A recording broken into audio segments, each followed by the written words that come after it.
Canal del Congreso, el canal de la Unión, presenta.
Bueno, Pedro Ramírez Vázquez es uno de los hombres de mayor talento para llevar a cabo grandes proyectos urbanos y grandes proyectos arquitectónicos muy icónicos, que tienen una gran representatividad cultural y de mexicanidad atrás de ellos. Son proyectos de gran envergadura. Y el chiste es que él siempre fue el coordinador de esos proyectos, más que el creador único de esos proyectos. Él se ha presentado siempre como el creador, arropado por un grupo de expertos en la materia en cada caso. Un hombre humanista, un hombre con un gran sentido de responsabilidad social, un fervoroso mexicano, preocupado y enamorado de su país. Es de esos mexicanos que se hicieron con un molde y después de cierta fecha todo ese molde se rompió, cara. Ya no hay mexicanos de esos que se hacían de esa pieza, de esa argamasa, de esa estructura tan fuerte, tan recia, ¿no? Se me hace Ramírez Vázquez en plenitud, un ser lleno de creatividad. Es una persona de su tiempo, de su época, completamente decidido a inventar el mundo, y vaya que lo inventan.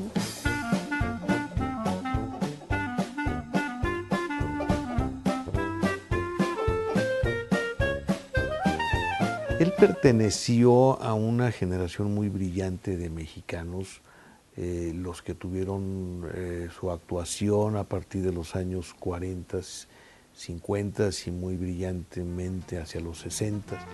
Una generación que surgió muy bien empacada, digamos, intelectualmente, que fue la que heredó mucho de la información y de la formación de la generación que formó directamente Vasconcelos. Él sería, digamos, una segunda generación. Es un personaje involucrado con dos aspectos fundamentales de la vida pública en México. Por un lado, la planeación desde el gobierno, sobre todo desde el gobierno federal, y por otro lado, la creación arquitectónica. Son dos aspectos centrales en la experiencia política de la segunda mitad del siglo XX. Ramírez Vázquez viene de una familia oriunda del centro histórico de la Ciudad de México. Su padre era librero de viejo, con una gran tradición en la calle de Seminario. Y pues desde luego, bueno, pues este es el ámbito, este es el barrio donde él se desarrolla, donde él vive, estudia en la Academia de Bellas Artes de San Carlos. Es interesante porque nunca se desclasa. A diferencia de otras personas que quisieran ocultar ese pasado, él es un hombre muy orgulloso de ese antecedente, porque podríamos decir que representa la figura de la movilidad social en México. Fue un arquitecto muy esforzado, porque él en sus inicios no sabía si estudiar arquitectura o derecho, porque se le dificultaba mucho el dibujo. Un día él dejó los estudios de arquitectura, cuando mi padre era director, el arquitecto Mauricio Mari Campos. Y él entonces se lo encontró un día en la calle de Madero, porque pues, el centro histórico era muy pequeño, todos estaban por ahí. Y el arquitecto de Mari Campos, mi padre, le preguntó: Pedro, ¿qué haces por aquí? Debe estar en clase. Y dice: no, arquitecto, es que se me había dificultado mucho el dibujo. Y estoy pensando ya emprender una carrera más bien en Derecho. Y le dijo el arquitecto, el director de la escuela: regresa, te voy a poner un maestro, que era el director de la biblioteca, un italiano, un señor Picaseño, que era un italiano muy hábil para el dibujo, y por eso pudo pues terminar sus estudios. Y empieza a tener una actuación profesional en los años 40, con dos personajes que fueron importantísimos en la cultura arquitectónica de este país. Uno de ellos fue el arquitecto Carlos Lazo, y desde luego José Luis Cuevas, urbanista, también un hombre con una gran visión de planificación. Con José Luis Cuevas empieza a hacer sus primeros trabajos para el sector oficial. El gran secretario de Educación Pública, en su primera estancia en la Secretaría de Educación Pública, el maestro Torres Bodet, en ese entonces hizo un proyecto de que cada arquitecto importante tuviese a su cargo la construcción de 10, 15 escuelas. Esto permitió que él se encargara de construir las escuelas del estado de Tabasco, por ejemplo. En la arquitectura familiar, en la de sus propias casas, fue algo que don Pedro siempre respetó, fue algo que nunca hizo pública como muchos arquitectos la han hecho pública. Hay una anécdota preciosa cuando López Mateos lo distingue permitiéndole que le hiciera su casa. Y cuando termina la construcción de la casa, don Pedro le dice: ¿le importaría si tomo algunas fotografías de la casa? Y López Mateos le contesta: joven arquitecto, esta es su casa. ¿Para qué quiere usted tomarle fotografías? Las fotografías que quiera, lléveselas en la cabeza. Y venga usted cuando usted quiera. O sea, ¿qué significa eso? Hay una forma de guardar esa manera de convivir de las diferentes personalidades que le confiaron el desarrollo de su morada más íntima, que es su propia casa. No dice nada, pero dice mucho. Empieza su trabajo profesional, que va a ser muy importante fundamentalmente a partir de los años 50, y aparece ya como gran figura en la cultura arquitectónica del país en los años 60 durante el sexenio del licenciado López Mateos, que es el sexenio del Plan Nacional de Museos, que él directamente encabeza, a don Pedro, y de la elaboración de las obras museísticas más importantes de los años de la segunda mitad del siglo XX en México, indiscutiblemente. Supo ser intérprete en cuanto a dar expresión arquitectónica, en donde estas grandes obras las visualizó como una cuestión integral de infraestructura educativa.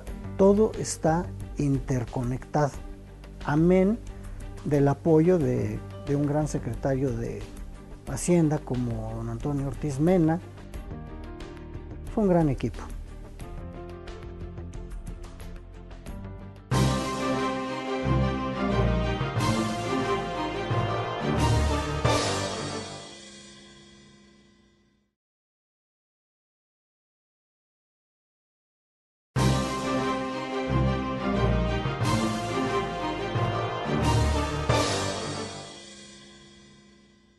Esta vocación civil, la arquitectura social, lo va vinculando a la clase política. Pero además es el área que lo va caracterizando, es el área de un Estado eficaz. Ese es Pedro Ramírez Vázquez. O sea, no es el niño privilegiado, no es el arquitecto de la época, ¿sí? Sino es el arquitecto que da grandes soluciones con una gran eficacia. Pero estamos hablando de proyectos que solamente se pueden hacer por una amistad y una confianza con la clase política, que no se debe a ninguna influencia, se debe al talento de la persona por poder reunir otros talentos y sumarlos al suyo. O sea, Ramírez Vázquez es una persona que abarca todo. Pues eso es un sello calidad. Así como ahora se dice el sello México, ¿sí? Que intenta ser el sello de calidad, pues ese era Ramírez Vázquez en la época. No podía competir. ¿Por qué? Porque los despachos chicos eran especializados. Ramírez Vázquez tenía todo, abarcaba todo, tenía el concepto. Indiscutiblemente el mejor ejemplo que le puedo dar sobre la solvencia del equipo que dirigía Ramírez Vázquez, pues es la obra del Museo de Antropología, una obra que se hace en menos de 3 años, en donde estuvo todo en el momento adecuado, estuvo todo con la calidad de vida, estuvo todo con la resistencia, de tal suerte que el edificio tiene la edad que tiene hoy en día y no le duele absolutamente nada. Le presentaron el presupuesto al licenciado López Mateos inferior a lo que en realidad iba a ser, porque si daban el presupuesto completo lo más probable era que no se hiciera. Entonces muy inteligentemente el arquitecto Ramírez Vázquez dijo que iba a ser tal cantidad. Oye, pues eso no va a alcanzar. Dice, pues claro que no, dice, pero ni modo que dejen el proyecto a la mitad. ¿Por qué lo hizo tan rápido y con tanta visión y con tanta belleza? Porque se auxilió de un equipo muy bien dotado en todas las ramas: arquitectura, ingeniería, artes plásticas, antropología. Él se enfrentó a problemas difíciles, por ejemplo, faltaba colección, mandó arqueólogos a conseguir colecciones. A los estados hubo resistencia en varios estados de dejar salir las piezas. El caso más notable, el caso más conocido, es el caso de Tlaloc. El Tlaloc salió de su pueblo de Cuautinchan con gran resistencia de la comunidad. Entonces, por la experiencia del Museo de Antropología, recibe el encargo de los Juegos Olímpicos 68. Hay que recordar que inmediatamente después de López Mateos estuvo el presidente Díaz Ordaz. La responsabilidad la tenía originalmente el licenciado López Mateos, que fue el gran promotor de este evento. Cuando el licenciado López Mateos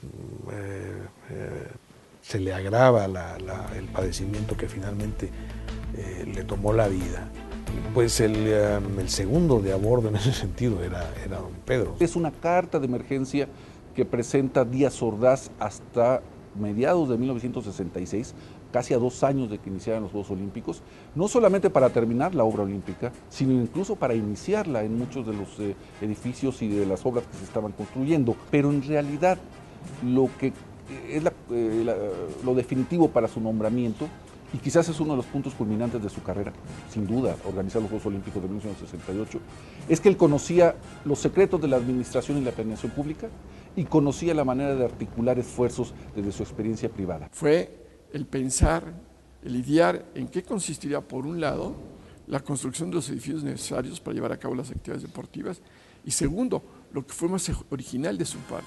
Organiza por primera vez en la historia de los Juegos Olímpicos una olimpiada cultural, en donde nombra gente muy importante del campo de la cultura para llevar a cabo el paseo escultórico, por ejemplo, que está en todo el periférico, que se acaba de construir, con grandes artistas internacionales. En fin, son proyectos pensados muy grandes. En este momento en que se trata de vender esta imagen de México creciendo, desarrollada, fabulosa, pácatelas. Todos los muertos del 2 de octubre, ¿no? Es terrible esa imagen.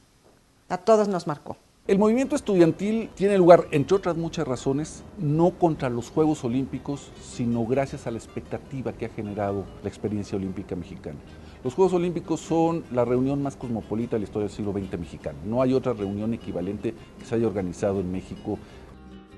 Eso crea un ambiente de efervescencia que intuitivamente, en un acto reflejo, los chicos universitarios, politécnicos, etcétera, sobre todo a nivel de las prepas y las vocacionales, reconocen en un momento de una pequeña crisis, un enfrentamiento entre estudiantes y policías en la zona de la Ciudadela, como una oportunidad para mostrar sus agravios respecto a un comportamiento policíaco abusivo, anticonstitucional, donde nadie rendía cuentas, donde macanear o gasear a unos alumnos dependía del humor del oficial a cargo, donde no había protocolos de ningún tipo para la protesta callejera.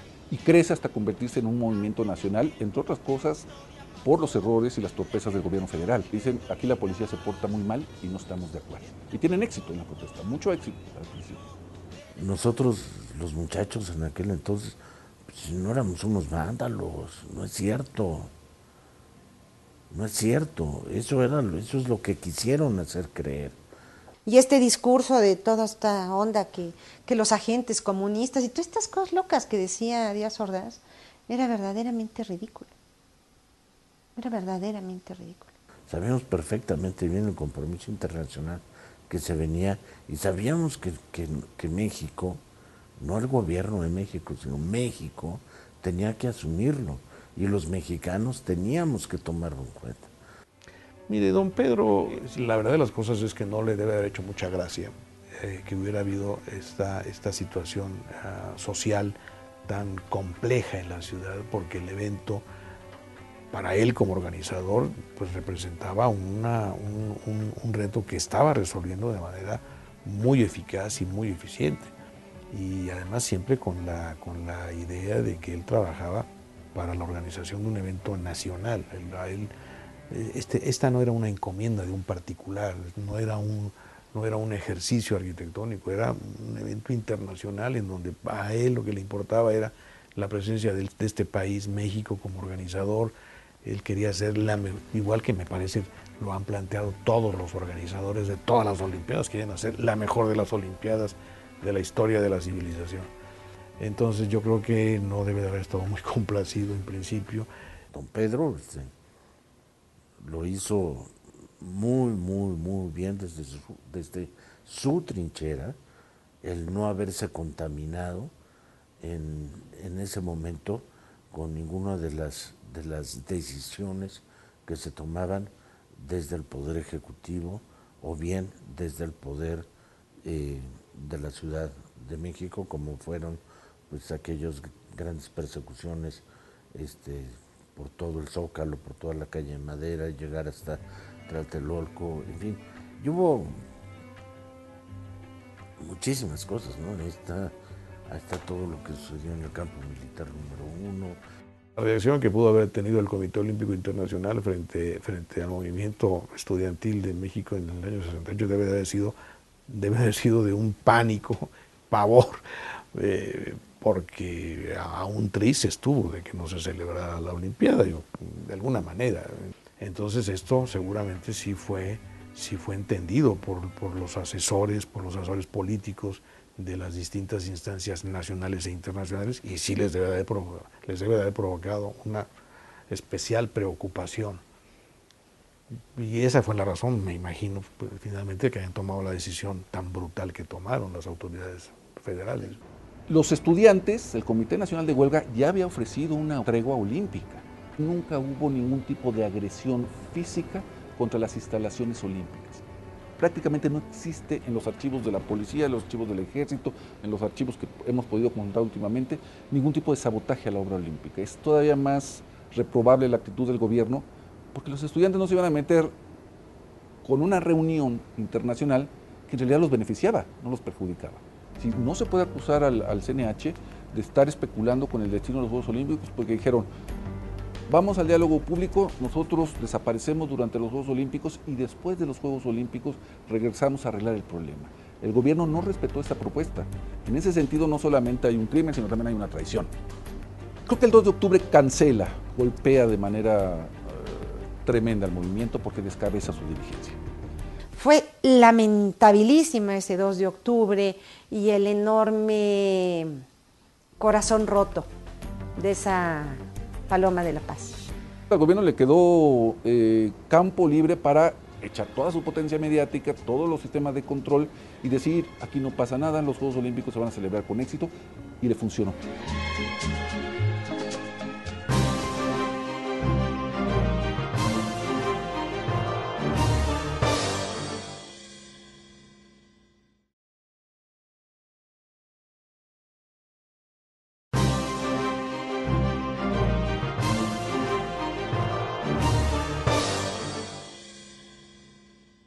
Se inaugura la Olimpiada y realmente la fiesta cobra mucho auge. Fue la primera época que México logró internacionalizarse. Fue la primera vez que México vio que llegaban grandes cantidades de extranjeros. Y la gente estaba en un sentimiento festivo. Fue la primera Olimpiada a color, fue la primera Olimpiada con pista de tartán. Un país que logra que se sancione a Sudáfrica, cosa que la ONU logró hasta el 95. Entonces es un éxito que consolida el país.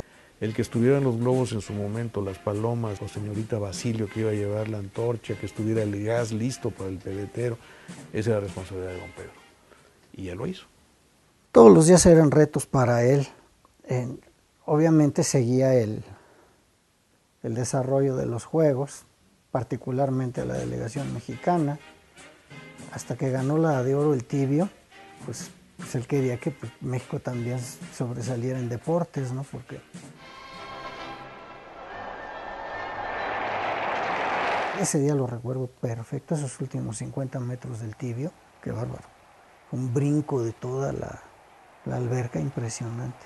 El éxito de los Juegos Olímpicos de 1968 le permitieron a don Pedro aparecer en la primera plana de los medios que no eran los que tenían que ver con la cultura arquitectónica.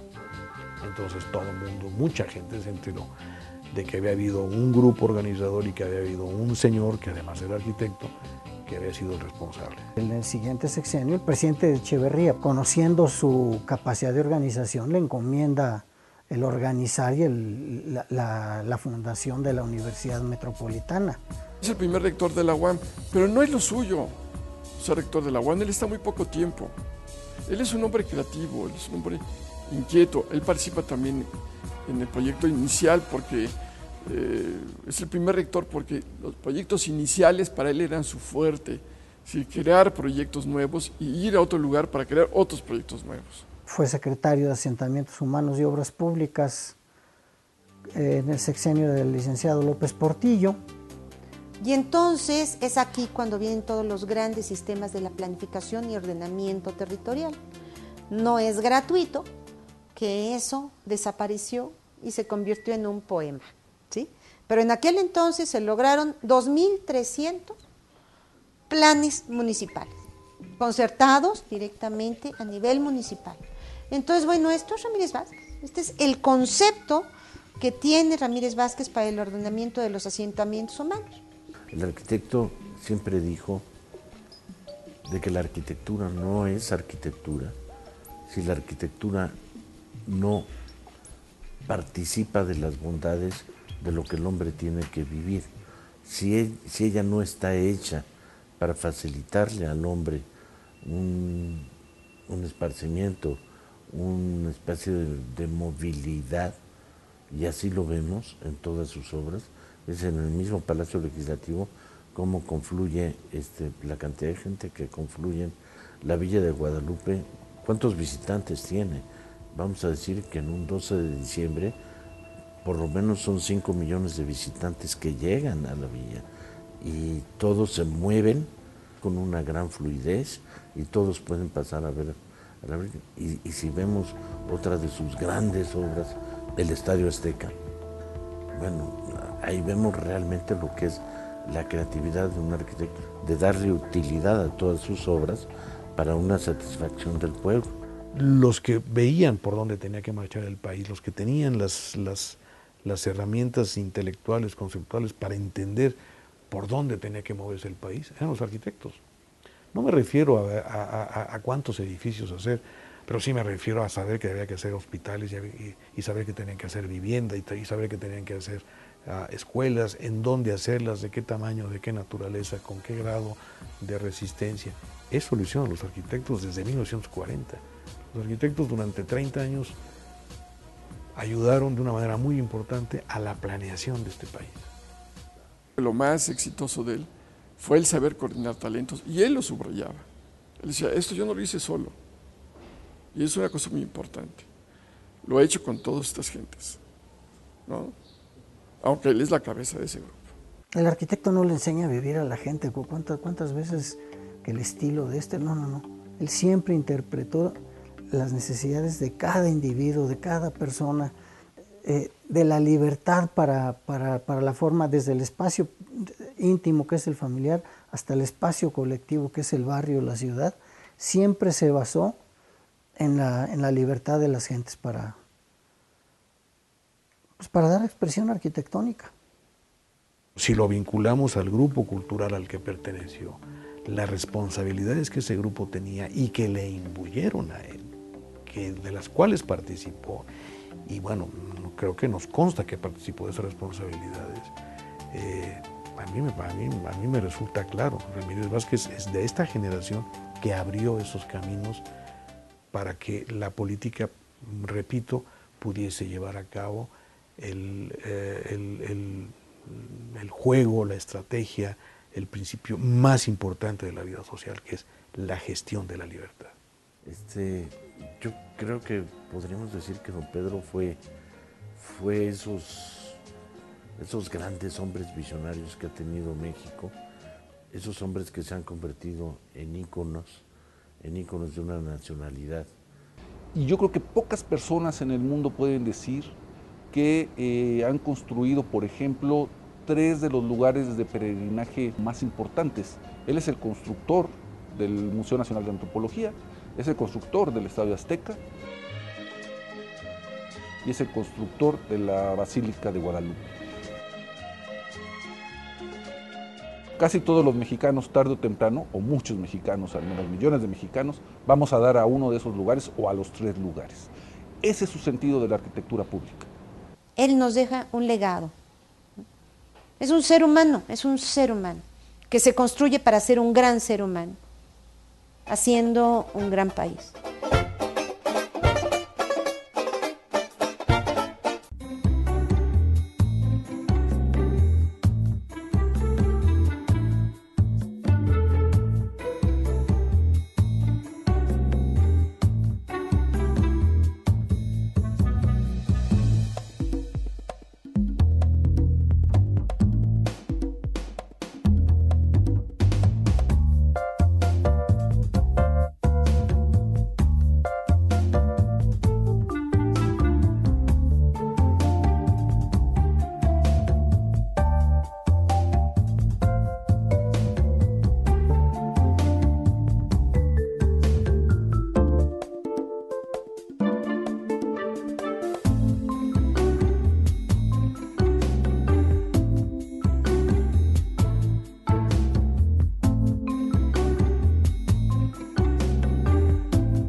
Canal del Congreso, el canal de la Unión, presentó.